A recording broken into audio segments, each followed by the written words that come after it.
Solidifying bilateral relations, President Tinubu confident ties with France will benefit the African continent. This is a good opportunity for Nigeria to let the entire Europe to know the kind of reform that is going on and the opportunities that are available in Nigeria.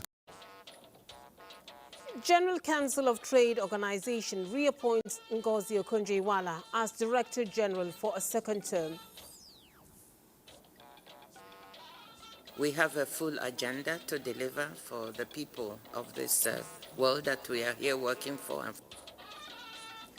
And Vice President Kashim makes case for accelerated co-financing of initiative for agro-industrial growth.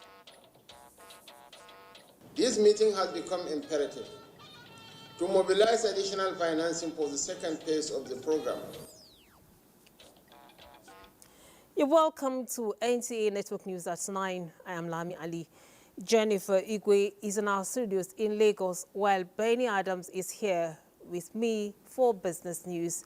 Remember, you can follow us on nta.ng/live and on other platforms of the NTA on the social media displayed on your screen. Now we go to France, where Musbao will join us live from Paris, where President Bola Tinubu's visit and the historic reception in Paris on the invitation of the French president, which is generating reaction already. State House correspondent Musbao now will give us that update on happenings, reactions, and the potential gains of the state visit by President Bola Tinubu. Musbao, how are you?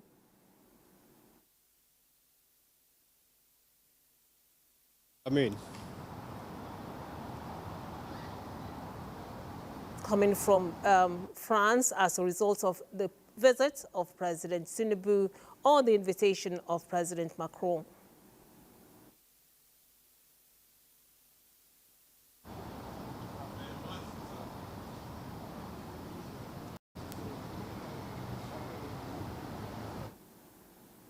Musbao, I want you to tell us the reactions coming from the state visit by President Tinubu to France. All right, thank you, Lami. The reactions have been positive from across here, including those who are participating from this event, talking about government officials and, of course, captains of industry who are also have participated in the bilateral meetings that President Bola Tinubu and President Emmanuel Macron shared yesterday. And a lot of expectations are coming from the meeting so far, because they have seen how President Emmanuel Macron is regarding Nigeria, and particularly President Bola Tinubu, that it's described as a very good friend of the French president. And of course, from these meetings, we have seen a lot of agreements, particularly on agriculture, we've seen on education, and now one is particularly being expected on solid minerals development. So a lot of gains are being expected from this visit of President Bola Tinubu to France. Here, we spoke to some of the participants of this, some of the members of the delegation, and including ministers and governors, and particularly Minister of Foreign Affairs. They spoke to us earlier. Let's just take a listen to what they told us about the gains, potential gains to be expected from the trip. The discussions that are going on how Nigeria and France are going to collaborate. But importantly, it was a revelation to France after the Minister for Solid Minerals spoke in the bilateral and explained the number of critical minerals that we have in abundance in Nigeria, particularly lithium. And President Macron was exceedingly excited about that. So immediately he pushed for another MOU to be drafted, which will be passed to the Ministry of Justice. So there's going to be collaboration. And the fact that the French have acknowledged that in terms of security, mistakes were made in the past, that they need Nigeria to be part of any initiative, any help they want to render to the security of West Africa, the fight against terrorism. So it has been a resounding success. And indeed, it demonstrates the strong bilateral relationship between France and Nigeria. And state visits like this only kind of help to further strengthen and also build on such relationship. And beyond the both countries, it is also an opportunity for subnationals like us to explore trade opportunities and indeed also investment opportunities. And that's what we have done in this trip. France is a big economy. France is one of the G7, and France has a lot of investment in Africa. It's something that is good, that the French government, they've honored our president, and they've also honored Nigeria. And I think this is a good opportunity for Nigeria to let the entire Europe to know the kind of reform that is going on and the opportunities that are available in Nigeria for immediate and in the medium and in the long-term plan. What you have seen demonstrated here is the power of friendship. President Macron and President Tinubu are known to be very good friends. And I think President Tinubu has leveraged on this friendship for national development, for the development of the country, in the sense that Macron himself had lived in Nigeria before. He was an intern at the French embassy in Nigeria, during which time he internalized a lot of our cultures.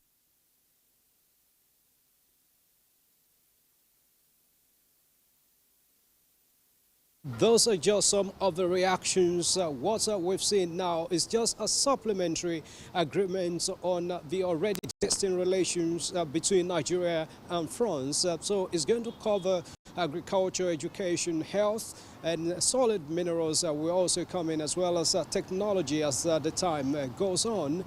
So what President Bola Tinubu is doing basically around the world is to promote the idea or the readiness of Nigeria for business under his administration, telling business community, foreign investors that Nigeria is ready for business more than ever before. So we expect all the gains of this effort so far by the president to start coming in any moment from now. Thank you, Ms. Bao. I think you've said for a long time in France, your English is beginning to sound French. Well, we wish you a safe journey back. Thank you. Right. Nigeria remains fully committed to seeing the full operationalization of the Media and Information Literacy Institute, for which it has been awarded hosting rights by the United Nations Educational, Scientific and Cultural Organization, UNESCO. Minister of Information and National Orientation Mohamed Idris stated this in Paris at a meeting with the UNESCO Assistant Director General for Communication and Information, Taufik Jalasi, on the sidelines of President Tinubu's state visit to France. The minister, accompanied to the meeting at the UNESCO headquarters by Nigeria's ambassador and permanent delegate to UNESCO, Dr. Hajosani, recalls his previous meeting with the UNESCO Assistant Director General for Communication and Information in 2023 and reiterated Nigeria's gratitude to UNESCO for the honor of hosting a Category 2 MIL institute, one of the 5 proposed across the world. The minister acknowledged the support of President Tinubu in the takeoff process and the approval for the release of all funds required for immediate operationalization of the institute, which will be located in the Federal Capital Territory.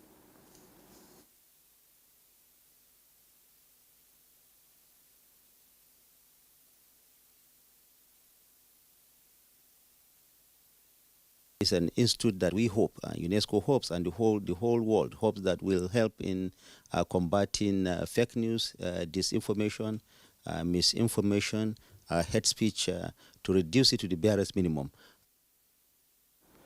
Dr. Jelani described the imminent takeoff of the institute as timely given the growing impact of misinformation, disinformation and hate speech around the world, as well as the increasing importance of a safer and trusted internet among UNESCO's priorities.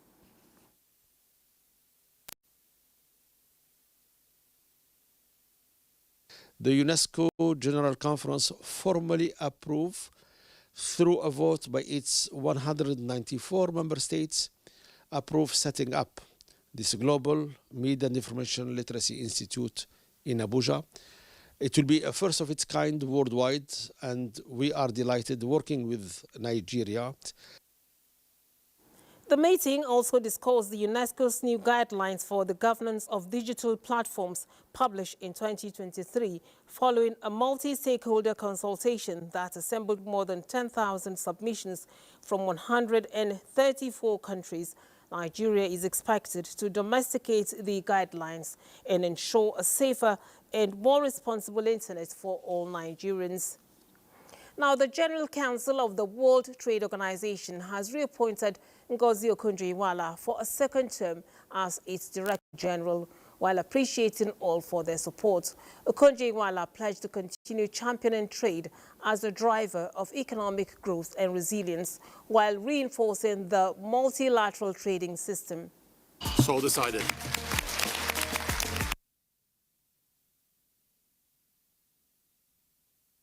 Her new four-year tenure is to begin on September 1st, 2025. Nigeria has called on international development partners to co-finance Phase 2 of the Special Agro-Industrial Processing Zone to accelerate the implementation of the initiative for agro-industrial growth in the country. Vice President Kashim Shettima made the call during the SAPZ2 program co-financiers meeting held at the Presidential Villa, Abuja. State House correspondent Abdulrahman Jibrila reports. This meeting is to accelerate the implementation plan for Phase 1 and the onboarding of the Phase 2, which has 21 states involved, to actualize the nation's food security agenda. The Special Agro-Industrial Processing Zones program aims to create new hubs that integrate the production, processing and distribution of targeted crops and livestock to achieve food security, increase income, improve livelihood, and support economic diversification. This meeting reflects the seriousness with which we all regard the need to expand the economic benefits of the implementation of this transformative initiative, which has become a presidential priority program across the Federation. This meeting has become imperative to mobilize additional financing for the second phase of the program to accommodate more states beyond the 10 that have been earmarked. Nigeria currently has a commitment of $600 million from the African Development Bank through a multi-tranche financing arrangement of $200 million every year. We will ensure that we ramp up employment to 500,000 employment per state. But importantly, we will domesticate processing of agro and allied commodities by the end of this project. Nigeria has a big impact beyond its own borders, but Nigeria is a power country, and so we are here as development partner, fully mobilized and committed to supporting this strategic orientation. And we plan to participate in the second phase based on the success of Phase 1 in SAPZ. The AFCFTA is a low-hanging fruit with opportunities, but this country, as huge as it is with its opportunities, can only respond if we are able to boost productivity, boost production, but more importantly, add value to the volume and scales that will even go beyond our own national consumption. This is an opportunity for Nigeria to diversify its agribusiness model for economic growth through agriculture, as well as a platform for development partners to deliver on their developmental objectives across various sustainable development goals. From the State House, Abraham Jibrila, NTA News. The National Assembly expresses exigency in meeting the needs of the Ministry of Livestock Development with a view to ensuring implementation of policies that would help the new livestock sector achieve full potential.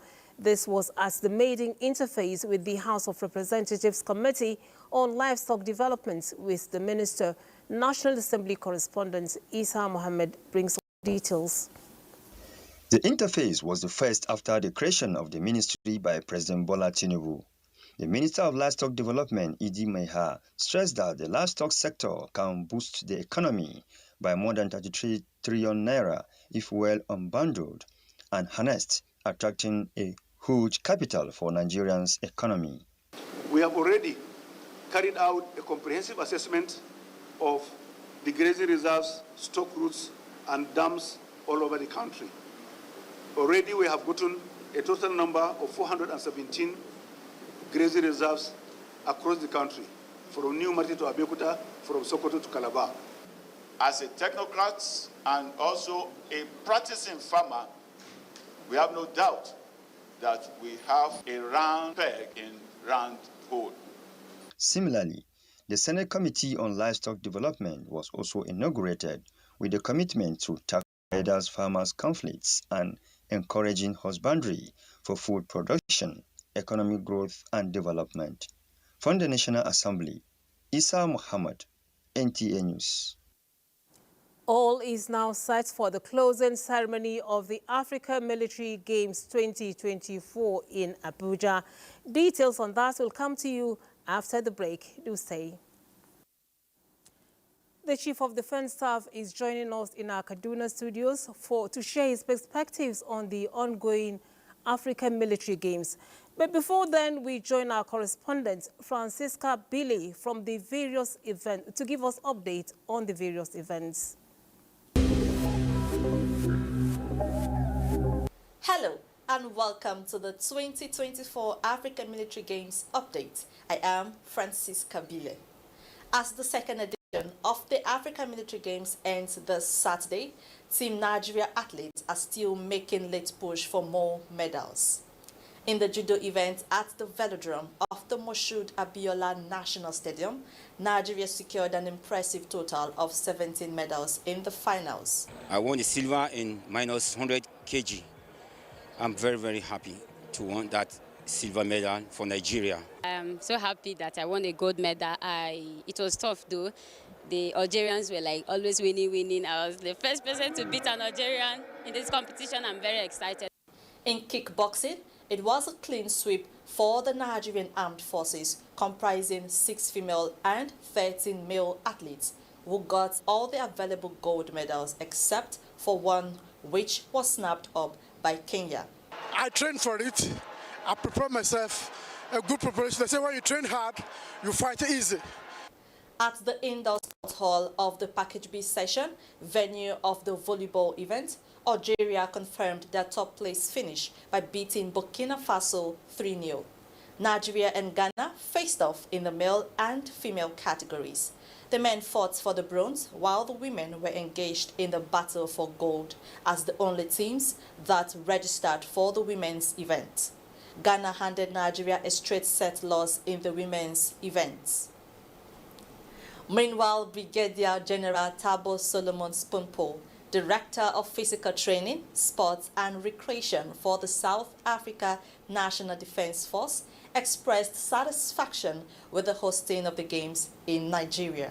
Nigeria have shown that Africa is prepared to host any event, magnitude of event, which means they won't be having problems when they can go and ask from the Olympic Committee to host the Olympics.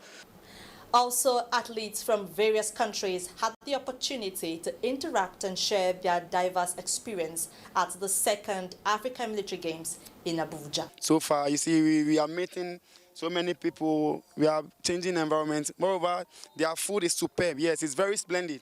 Come to talk of the ogbono soup with that samo, it's very beautiful. I think I love the ogbono soup with the eba I eat that one. That one was very good. I love it. Because the people are friendly and they're honest and respectable. And yes, I learned new food. What's the name? What fufu, whatever, local food, but it tastes nice. What is it? They have a strong base of traditional base. You know, they love their tradition, especially the dishes. Ooh, they don't compromise on that. So and I like it a lot. Meanwhile, the Organization of Military Sports in Africa has commended the Nigerian Television Authority for giving the ongoing African Military Games an extensive coverage. OSMA President Major General Mekano Abdullahi, while speaking on the daily AMGA segment of NTA Sports flagship show AM Sports, commended NTA's reports, analysis, highlights, and overall production and projection of the games to all parts of the world. Anything more than thank you, we can say thank you to NTA for all their support. Because this thing, whatever we are doing here in Abuja, is being seen and heard all over the world. People are calling us from China, from Russia, from British, from America, that we have seen in NTA what people are doing. Thank you very much, because I am the Vice President of World Military Sport Council. So my colleagues in other contemporary countries are calling me that what we're doing in Africa is marvelous, and we thank you. A look at the medal standings now. Nigeria's armed forces are set to be declared the overall winners. Algeria holds the second position, while Kenya is in third. 20 African nations have participated in the games, but countries such as Mali, Cape Verde, Republic of Congo, and 4 others are yet to secure any gold medal in this competition. Well, that's it on AMGA 2024 updates. I am Francisca Bile.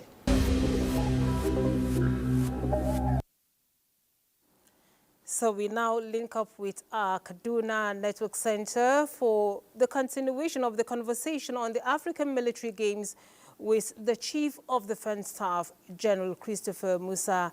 Thank you for joining us. Good to be here. The African Military Games is coming after like a long time of non-activity. We want you to tell us if the game so far has achieved the objectives for which it was created. Very much. It's a great opportunity to be here once again. The last event, the first event occurred 22 years ago, so it's really, really a very long time. And for all seeing how it has been carried out, it's a pride to all of us as members of the armed forces, as Nigerians, as Africans.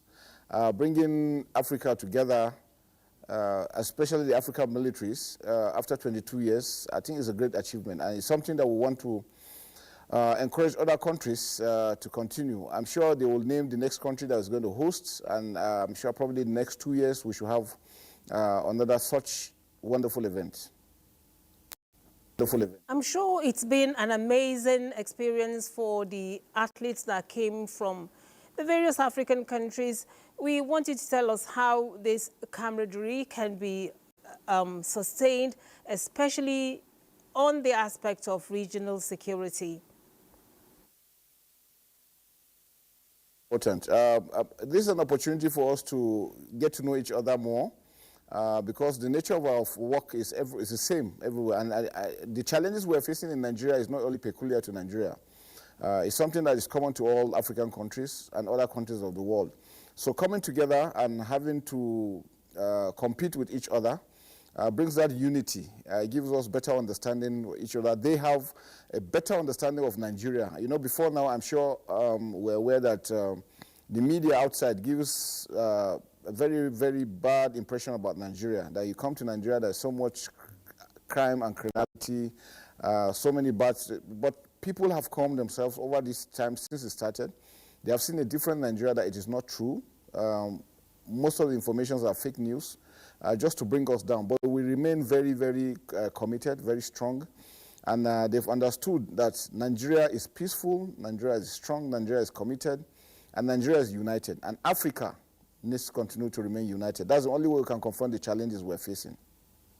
All right, we would want to hear from you. How will the African Military Games help Nigeria in fighting terrorism that we find in some parts of the country?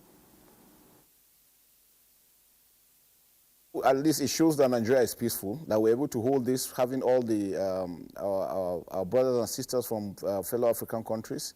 Again, for our troops out there in the field, I'm sure they hear the news. They are told that Nigeria is doing well. Their contingents are performing remarkably very well. We've won about 114 gold medals. I think we have the highest number of medals combined. It shows that when we prepare well, we execute well, we will get results. And for them out there in the field, is a call to them to continue to work very hard, to continue to go after the bad guys until we neutralize all of them so that we can have peace as it used to be in Nigeria. So I think it's very encouraging for all of them to see that we're succeeding and that the game was well organized. That is one basic aspect. It shows our organizational abilities, that despite the challenges of funding and the shortness of time, we're able to rise up to the occasion to achieve this. And we didn't do that alone. We had the Sport Commission with us. We had those that have contributed. The FCT minister was really, really behind us and gave us a boost.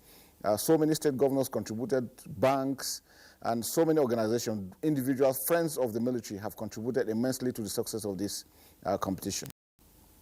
What other aspects of cooperation are you looking at as the Chief of Defense Staff, looking at the success that we had from the African Military Games? We have to continue to cooperate because, like I said, the enemy we're dealing with does not respect boundaries. So there's no boundaries. And so that's why it is important that we must continue to leverage. And, the person you know is the person that you actually enjoy working with. So now we have people from Mali, from Burkina Faso, we have from Libya and all other African countries. People thought they were not going to be here, but it shows that sports transcends all these challenges. And together, when we continue to work together, we have a better understanding. And it builds that unity and camaraderie, which helps us during battle. The games are coming to an end by the weekend, November 30. So what's next for the Nigerian military? Continue, well, these games are part of the non-kinetic efforts we're doing. And from our observation, in order to bring peace, we need the kinetic and the non-kinetic moving out. So the non-kinetic is ongoing out there in the jungles, in the bushes, in the forests, while we're also holding up the kinetic, the non-kinetic one, bringing everybody together, uniting Nigeria. We know that sports is one aspect that unites Nigeria and Nigerians, and this, we hope, will continue to booster that. For our own troops, for our own athletes, those that have done well, we will continue to harness them. We have a plan to also do specialist recruitment for those ones that do not have opportunities to present their talents. Nigeria is a talented country, so the armed forces will be there for them. And we want to get more laurels for Nigeria, and we believe that with the armed forces, we can present more athletes to Nigeria. Thank you so much for sharing those perspectives.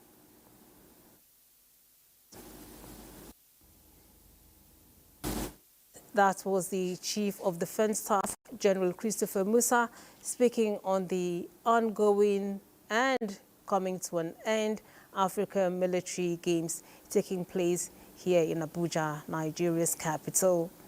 Moving on towards ensuring food security, nutrition, health, and environmental sustainability in Nigeria, the Federal Ministry of Budget and Economic Planning is engaging relevant stakeholders in the Southeast and South-South geopolitical zone on food systems transformation pathway. This is as the biannual review meeting held in Calabar, Cross River State, where the state governor, Senator Basio II, represented by his deputy, Peter Ode, underscores the importance of sustainable food systems in Nigeria. Maureen Liu Ajom has details. It was a submission of stakeholders that sustainable food systems is capable of delivering food security and nutrition in a manner that does not compromise the economic, social, and environmental basis for generating food and nutrition security for future generations in the country.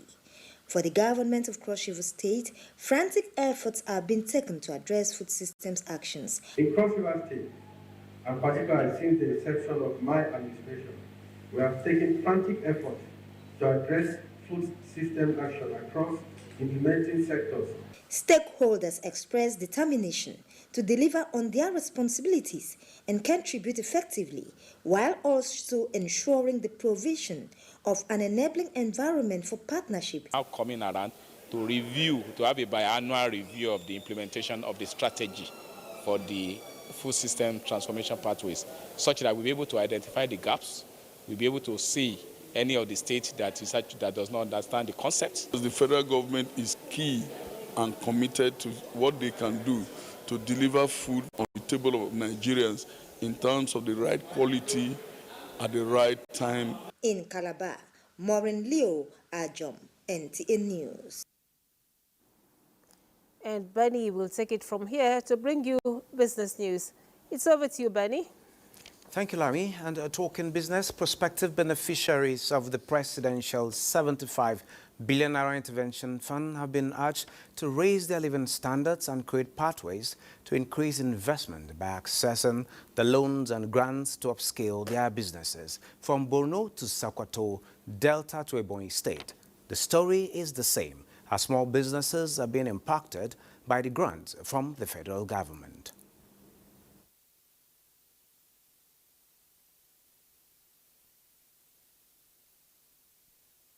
This is a very wonderful initiative of the federal government to cushion the effect of the removal of fuel subsidy. Yes, I want to thank the federal government and also the Bank of Industry for this intervention, because it really went a long way for us business owners. It will help me to have my own business. I won't depend on the government to give me any job. All know the modern practices now. People are going digital now. So that is an area where Smeden is trying to support the micro, small and medium subsector. So at least Nigerians as well should also be honest and stick to these businesses that they're starting or they're expanding. Let them not divert the money for personal use, so that at least they can be employers of labor as well, and we can help each other. Use the money to do what you say you want to use the money for. Businesses need to understand delayed gratification, right? I want to say thank you to the federal government, and I'm still using this video to them. If you still try to give us way so that the business stand very well. If you're a startup and if you're an existing business, you can apply. Even before then, my last partner, she got her own. President Bola Tinubu is the type of president that can say something and do it without wasting time. And as we received the alerts, we now use it in our businesses. Those of us in Ebonyi State that are entrepreneurs, we are expecting that this loan will come, because for you to strive as an entrepreneur, you need loan. The interest rate is much better compared to what commercial bank is giving you.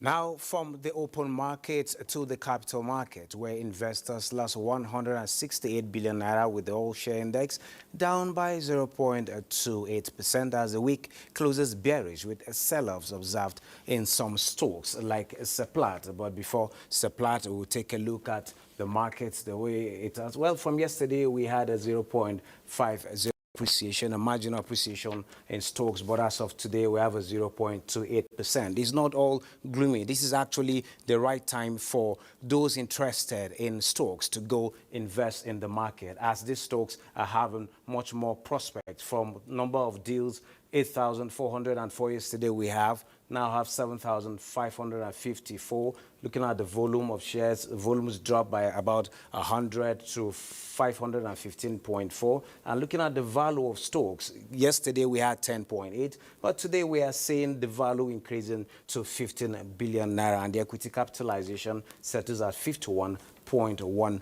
trillion naira, which is actually impressive. The market breadth closed though negative, with 20 gainers against 25 losers, and 70 equities remained unchanged.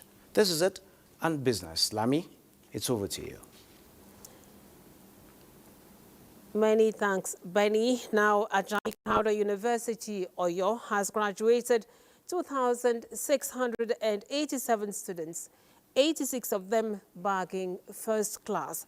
At the 16th convocation ceremony of the institution, stakeholders called for more action to promote inclusive education and the need to scale up investment in education. Debola Agbaje reports. Authority of Senate 2,676 graduating students were conferred bachelor degrees. Others also received postgraduate diploma and higher degrees, including conferment of honorary doctorate degrees. In their separate speeches, led by the institution's Vice-Chancellor, Professor Timothy Adebayo, for nation's tertiary education to achieve its potential, there is need for major policy initiative aimed at fashioning a more robust vehicle for inclusive education as the university promises academic excellence and moral integrity. They are endowed with the right level of knowledge that can propel them to function practically and professionally in the outside world. To take bold steps, make wise choices, solve societal problems, and seek guidance as you pursue dreams. And when youths lose belief in a nation, it is a dangerous thing. We urge our leaders at all levels to please pay attention to the grievances of Nigerian youths. I concentrated on school and then I also concentrated on building myself. So choosing economics was a no-brainer because I was quite good at mathematics and calculation courses.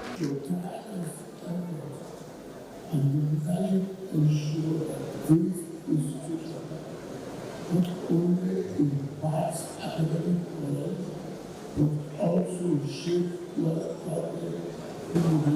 to do more, to support educational institutions, to support communities. Banking and finance graduating students who passed their ICANN examination in flying colors and a communication and media studies graduate were given automatic employment for their outstanding academic excellence. From Oyo, Adebola Agbaje, NTA News. Network News continues in Lagos with Jennifer Igwe. You're on, Jennifer. Thank you, Lami.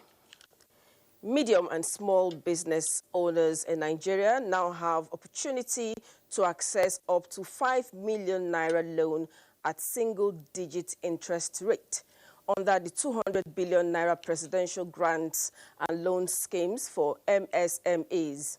The scheme is aimed at growing the nation's economy and creating jobs. The Minister of State for Industry, Trade and Investment, Senator John Eno, at a town hall meeting urged Nigerians to keep faith with the present administration and take advantage of the intervention scheme, which many entrepreneurs and households have benefited from. Joel Popola has the report.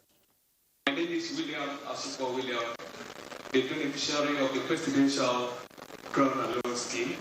Various MSMEs and individuals have been benefiting from the federal government's intervention fund, but many prospective beneficiaries are still oblivious of the gains of the scheme, which informed this town hall meeting.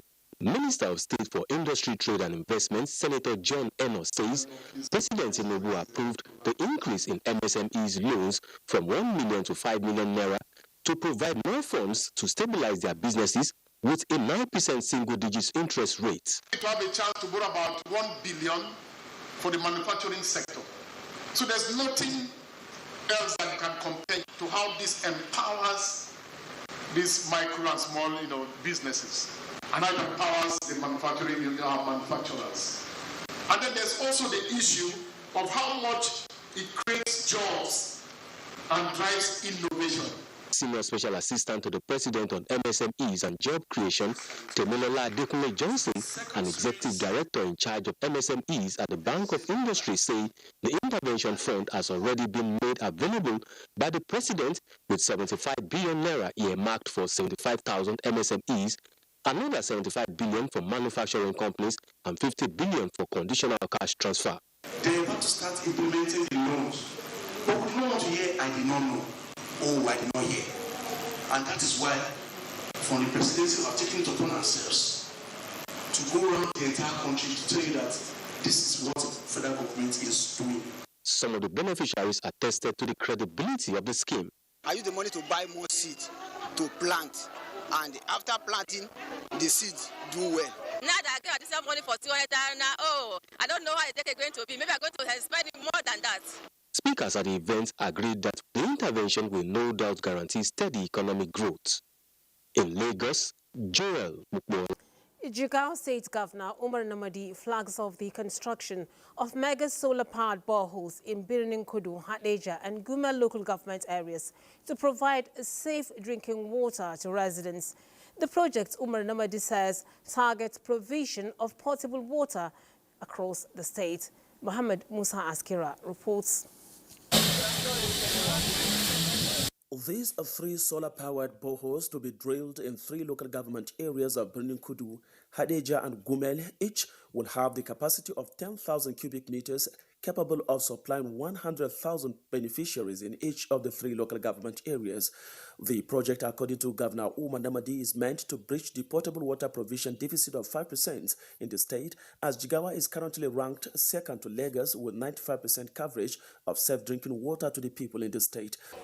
We will not relent in our effort to achieving universal access to safe drinking water, which is a fundamental human right and a cornerstone for public health, economic development, and community resilience.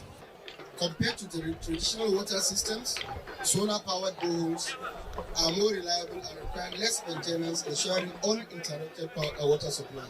This intervention will go a long way in boosting access to potable water supply in the beneficiary communities. This bold step not only improves healthcare delivery, but also provides meaningful employment use, showcasing our commitment to prioritizing human capital development. The contract value of the solar-powered boreholes in the 3 local government areas is put at about 2.5 billion naira. The contractors are already on site to commence work in earnest for citizens to start benefiting from the project. From Duty, Muhammad Musa Askira, NTA News. You're watching News at 9. We take another break.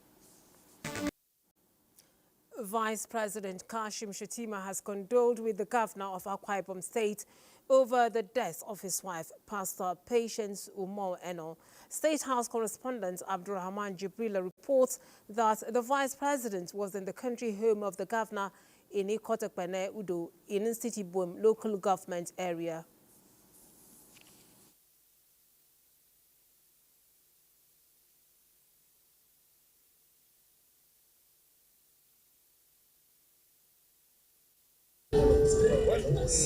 We are here to celebrate life. The life of an Amazon who had contributed immensely, tremendously for the peace, stability, and progress of Akwa Ibom, the South, and the nation as a whole. She had been a pillar of support to the husband, to the family, and we are all going to sorely miss her. May God grant His Excellency the Governor, the Senate President, the government and the good people of Akwa Ibom State the fortitude to be at the end of Paragodos, where she led a life of service, support, and humanity in pastoral care, just like her husband. She's a wonderful woman. Late Pastor Patience Umo Eno was widely loved for her compassionate leadership and humanitarian work in the state. And that's it on Network News for today. We thank you for watching. We wish you a beautiful weekend. I am Lami Ali.